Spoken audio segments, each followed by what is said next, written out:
Hello बच्चों, कैसे हो आप सब लोग। आज हम पढ़ने जा रहे हैं पाठ 13 बड़े भाई साहब।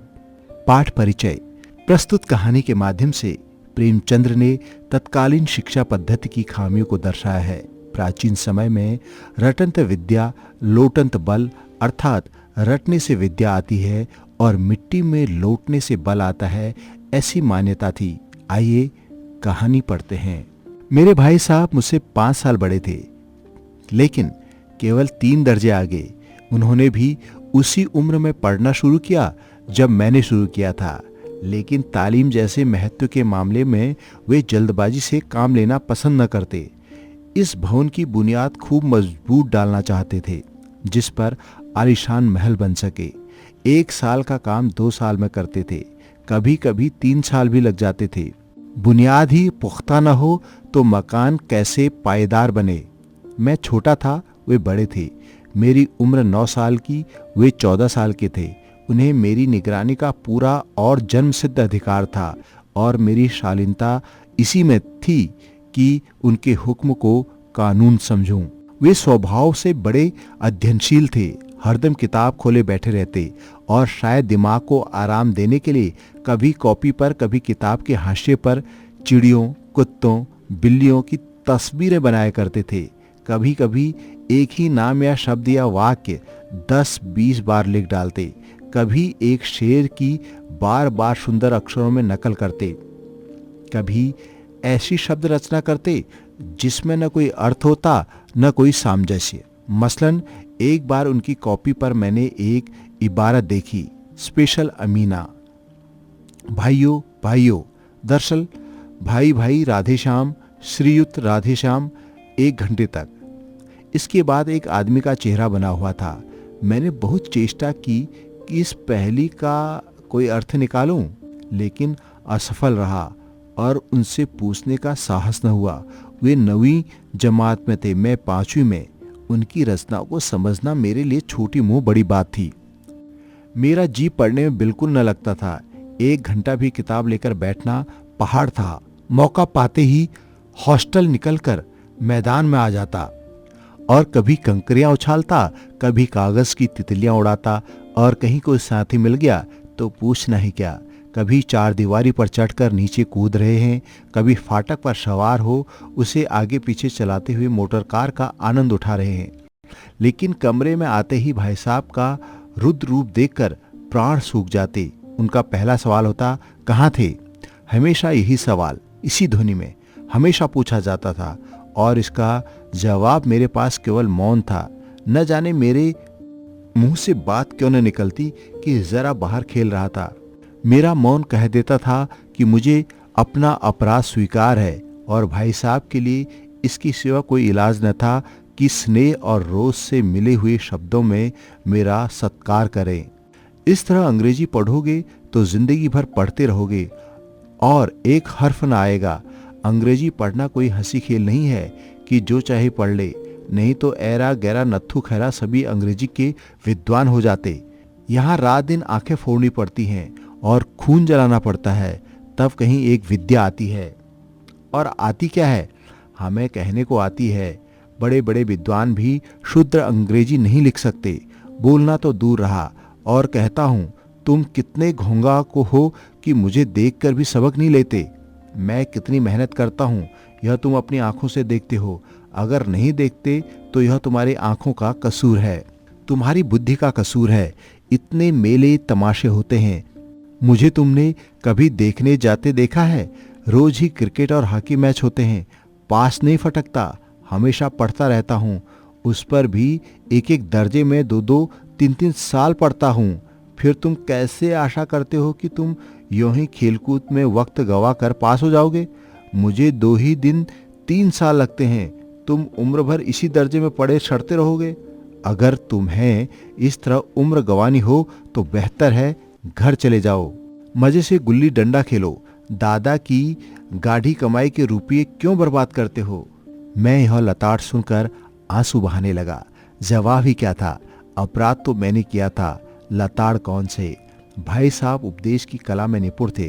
ऐसी लगती बातें कहते, ऐसे ऐसे सूक्ति बाण चलाते कि मेरे जिगर के टुकड़े टुकड़े हो जाते और हिम्मत टूट जाती। इस तरह जान तोड़कर मेहनत करने की शक्ति मैं अपने में न पाता था और इस निराशा में ज़रा देर के लिए मैं सोचने लगता क्यों न घर चला जाऊं। जो काम मेरे बूते से बाहर हैं उसमें हाथ डालकर क्यों अपनी जिंदगी खराब करूं।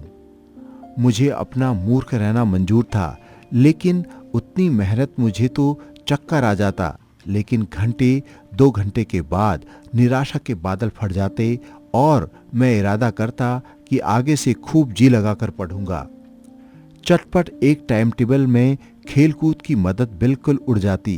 प्रातःकाल उठना, 6 बजे मुंह हाथ धो नाश्ता कर पढ़ने बैठ जाता। 6 से 8 तक अंग्रेजी, 8 से 9 तक हिसाब, 9 से 9:30 बजे तक इतिहास, फिर भोजन और स्कूल। 3:30 बजे स्कूल से वापस होकर आधा घंटा आराम, 4 से 5 तक भूगोल, 5 से 6 तक ग्रामर, आधा घंटा हॉस्टल के सामने ही टहलना, 6:30 से 7 अंग्रेजी कंपोजिशन, फिर भोजन करके 8 से 9 बजे तक अनुवाद, 9 से 10 तक हिंदी, 10 से 11 तक विविध विषय, फिर विश्राम। मगर टाइम टेबल बना लेना एक बात है, उस पर अमल करना दूसरी बात है। पहले ही दिन से उसकी अवहेलना शुरू हो जाती। मैदान की वह सुखद हरियाली, हवा के हल्के हल्के झोंके, फुटबॉल की वह उछल कूद, कबड्डी के वह दाव घात, वॉलीबॉल की वह तेजी और फुर्ती मुझे अज्ञात और अनिवार्य रूप से खींच ले जाती और वहां जाते ही मैं सब कुछ भूल जाता। वह जानलेवा टाइम टेबल, वह आँख फोड़ पुस्तकें किसी की याद न रहती और फिर भाई साहब की नसीहत और फजीहत का अवसर मिल जाता। मैं उनके साए से भागता, उनकी आंखों से दूर रहने की चेष्टा करता।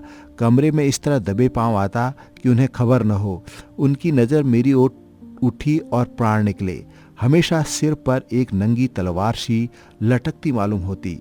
फिर भी जैसे मौत और विपरीत के बीच मैं भी आदमी मोह और माया के बंधन में जकड़ा रहता है। मैं फटकार और घुड़कड़ियां खाकर भी खेल कूद का तिरस्कार नहीं कर सकता। सालाना इम्तिहान हुआ, भाई साहब फेल हो गए, मैं पास हो गया और दर्जे में प्रथम आया। मेरे और उनके बीच में केवल 2 साल का अंतर रह गया। जी मैं आया भाई साहब को आड़े हाथों लूं, आपकी वह घोर तपस्या कहाँ गई। मुझे देखिए, मज़े से खेलता भी रहा और दर्जे में अव्वल भी हूँ।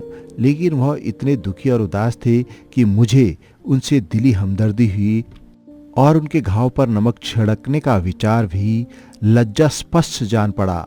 हाँ, अब मुझे अपने ऊपर अभिमान हुआ और आत्माभिमान भी बढ़ा। भाई साहब का वो रौब मुझ पर न रहा। आज़ादी से खेल कूद में शरीक होने लगा। दिल मजबूत था। अगर उन्होंने मेरी फजीहत की तो साफ कह दूंगा, आपने खून जलाकर कौन सा तीर मार लिया। मैं तो खेलते कूदते दर्जे में अव्वल आ गया। जवान से यह हेकड़ी जताने का साहस न होने पर भी मेरे रंग ढंग से साफ जाहिर होता है कि भाई साहब का वो आतंक अब मुझ पर नहीं है। भाई साहब ने इसे भांप लिया। उनकी सहज बुद्धि बड़ी तीव्र थी और एक दिन जब मैं भोर का सारा समय गुल्ली डंडे की भेंट करके ठीक भोजन के समय लौटा तो भाई साहब ने मानो तलवार खींच ली और मुझ पर टूट पड़े। देखता हूँ इस साल पास हो गए और दर्जे में अव्वल आ गए तो तुम्हें दिमाग हो गया है। मगर भाईजान, घमंड बड़े बड़े का नहीं रहा। तुम्हारी क्या हस्ती है। इतिहास में रावण का हाल भी तो पढ़ा ही होगा। उसके चरित्र से तुमने कौन सा उपदेश लिया या यूं ही पढ़ गए। महज इम्तिहान पास कर लेना कोई बड़ी चीज़ नहीं। असल चीज़ है बुद्धि का विकास। जो कुछ पढ़ो उसका अभिप्राय समझो। रावण भूमंडल का स्वामी था। ऐसे राजाओं को चक्रवर्ती कहते हैं। आजकल अंग्रेजी राज्य का विस्तार बहुत बढ़ गया है, पर इन्हें चक्रवर्ती नहीं कह सकते। संसार में अनेक राष्ट्र अंग्रेजों का आधिपत्य स्वीकार नहीं करते, बिल्कुल स्वाधीन है। रावण चक्रवर्ती राजा थे। बड़े बड़े देवता उसकी गुलामी करते थे। आग और पानी के देवता भी उसके दास थे। पर उसका अंत क्या हुआ। घमंड ने उसका नामो निशान तक मिटा दिया और उसे एक चुल्लू पानी देने वाला भी न बचा। आदमी और जो कुकर्म चाहे करे पर अभिमान न करे, इतराए नहीं। अभिमान किया और दीन दुनिया दोनों से गए। शैतान का हाल भी पढ़ाई होगा। तुमने तो अभी केवल एक दर्जा पास किया है और अभी से तुम्हारा सिर फिर गया है। तब तो तुम आगे पढ़ चुके। यह समझ लो कि तुम अपनी मेहनत से नहीं पास हुए। अंधे के हाथ बटेर लग गई, मगर बटेर केवल एक बार हाथ लग सकती है, बार बार नहीं लग सकती। कभी कभी गुल्ली डंडे में भी अंधा चोट निशान लग जाता है। इससे कोई सफल खिलाड़ी नहीं हो जाता। सफल खिलाड़ी वह है जिसका कोई निशाना खाली न जाए।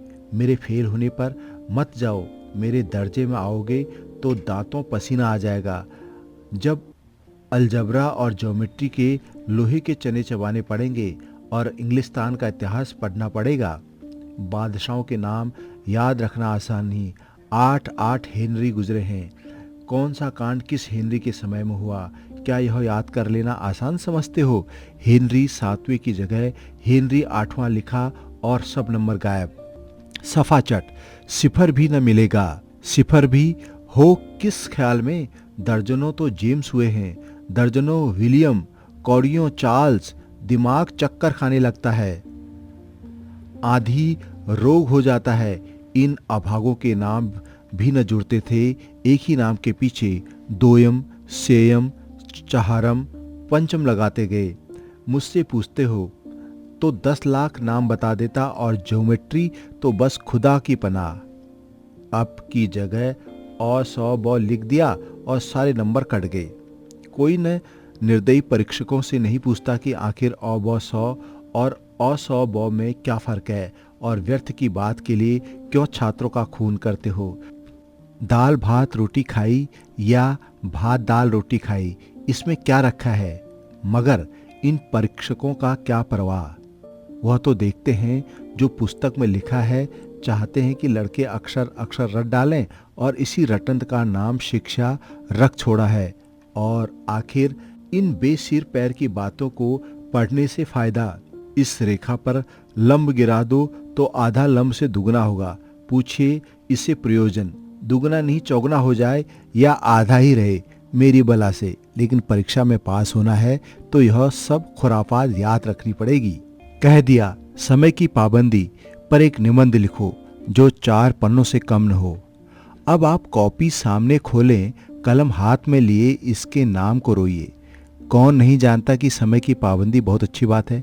इससे आदमी के जीवन में संयम आ जाता, दूसरों को उस पर स्नेह होने लगता और उसके कारोबार में उन्नति होती है।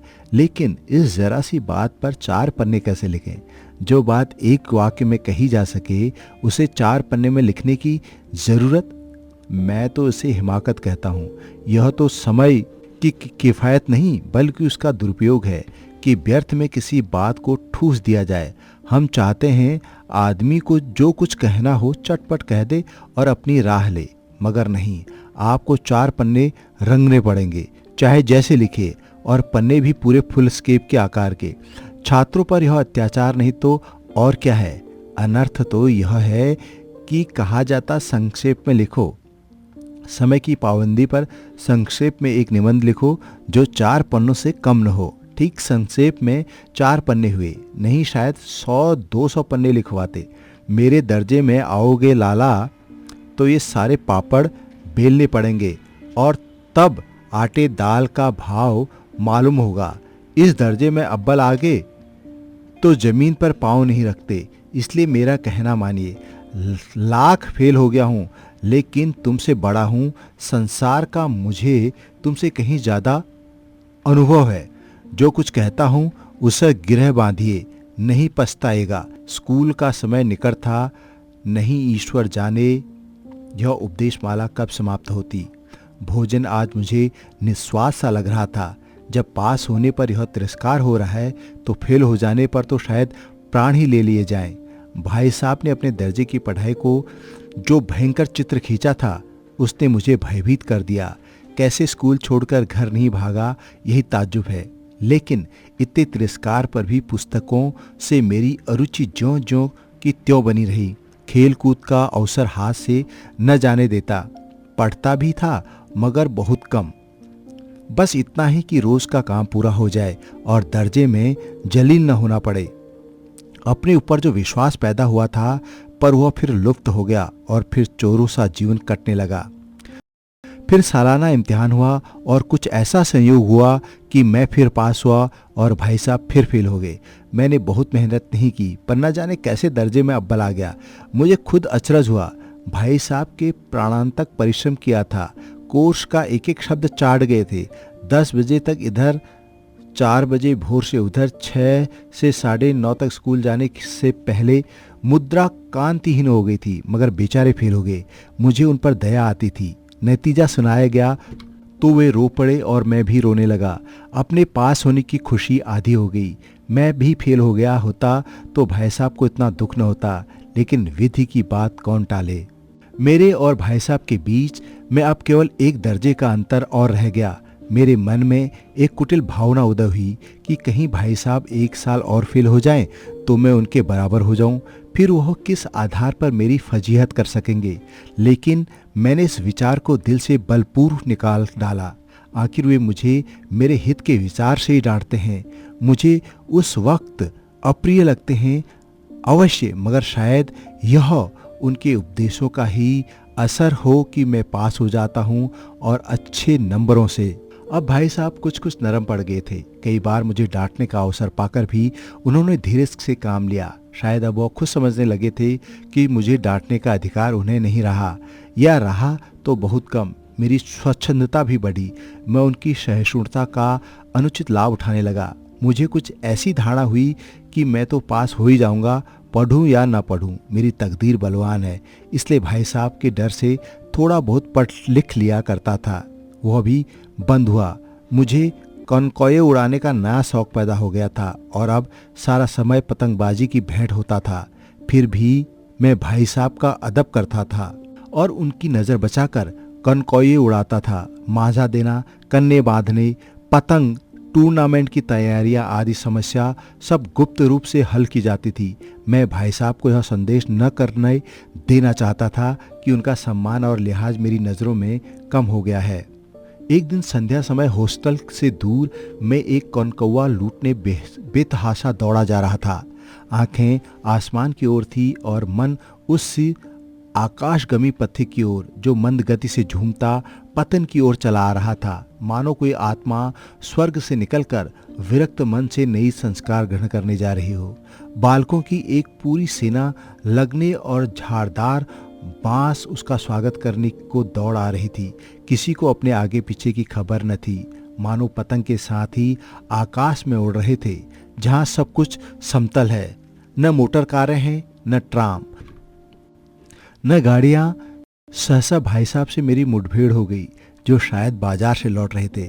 उन्होंने वही मेरा हाथ पकड़ लिया और उग्र भाव से बोले, इन बाजारी लौंडों के साथ धेले के कनकौए के लिए दौड़ते तुम्हें शर्म नहीं आती?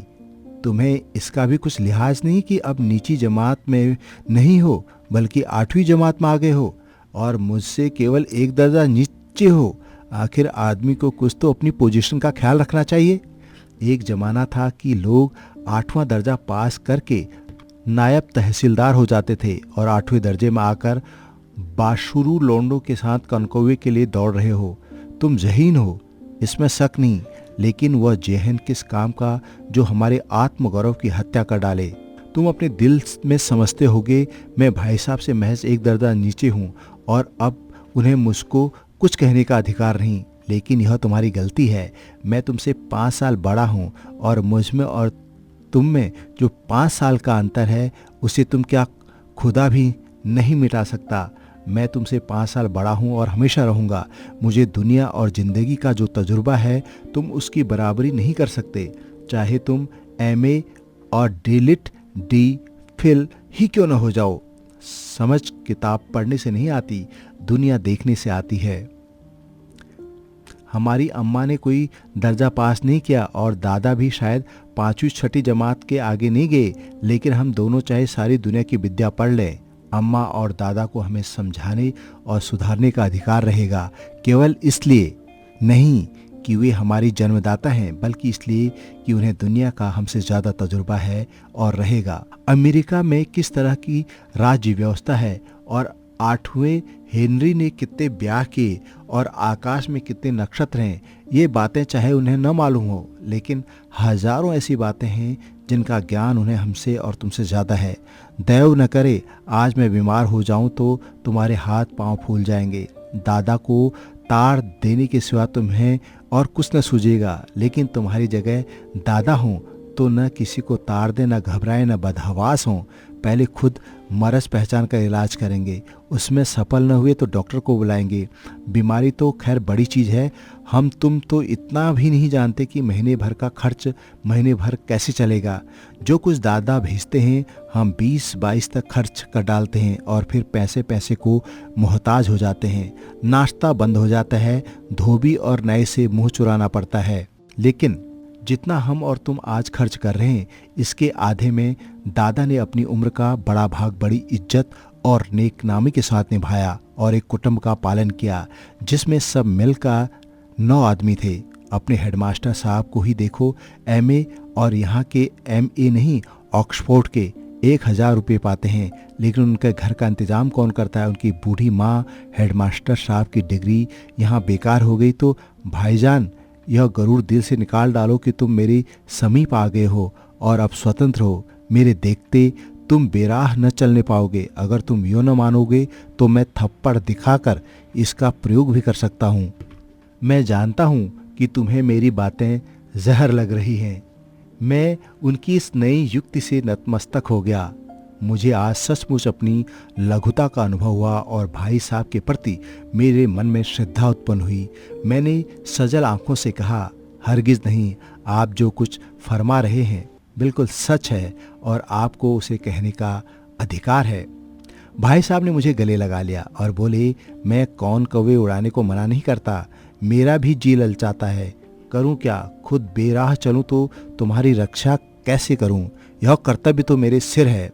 संयोग से उसी वक्त एक कटा हुआ कर्णकौआ हमारे ऊपर से गुजरा। उसकी डोर लटक रही थी। लड़कों का एक गोल पीछे पीछे चला आता था। भाई साहब लंबे ही हैं, उछलकर उसकी डोर पकड़ ली और बेतहाशा हॉस्टल की तरफ दौड़ पड़े। मैं भी पीछे पीछे दौड़ रहा था।